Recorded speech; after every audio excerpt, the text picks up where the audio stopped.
প্রকাশ্য সভা থেকে তৃণমূল কর্মীদের বিরুদ্ধে লাঠি ও ঝাঁটা হাতে নেওয়ার নিদান বিজেপি নেতার।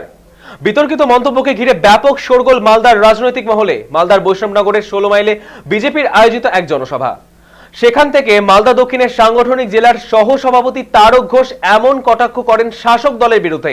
অপরদিকে বিজেপি নেতার এই মন্তব্যের তীব্র প্রতিক্রিয়া জানায় তৃণমূলও। বৈষ্ণবনগরের তৃণমূল বিধায়ক চন্দনা সরকার পাল্টা হুঁশিয়ারি দেন বিজেপিকে।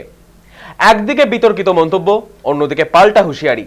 এর জেরে ফের তুঙ্গে রাজনৈতিক তরজা।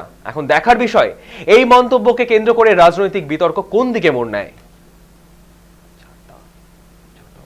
প্রাক্তন বিধায়ক মা বোনদের হাতে লাঠি এবং ঝাঁটা হাতে নিতে বলেছি। সেটা কেন বলেছি? আজকে পশ্চিমবঙ্গের মুখ্যমন্ত্রী মহিলা মুখ্যমন্ত্রী, এখানে বৈষ্ণব বিধানসভায় যিনি বিধায়িকা তিনি হচ্ছে মহিলা। আজকে যেখানে সারা পশ্চিমবঙ্গ ব্যাপী মহিলারা কোথাও সুরক্ষিত না, কোথাও রেপ হচ্ছে, তার পাশে তিনি মুখ্যমন্ত্রী না দাঁড়িয়ে যারা রেপিস্ট তার পাশে তিনি দাঁড়াচ্ছেন। তিনি হচ্ছে পুলিশ মন্ত্রী, পুলিশদের কাছে সঠিকভাবে বিচার পাচ্ছে না। তো মহিলারা যদি একজন মুখ্যমন্ত্রীর কাছে যদি কোনো রকমভাবে তারা বিচার না পায়, তারা কোথায় দাঁড়াবে?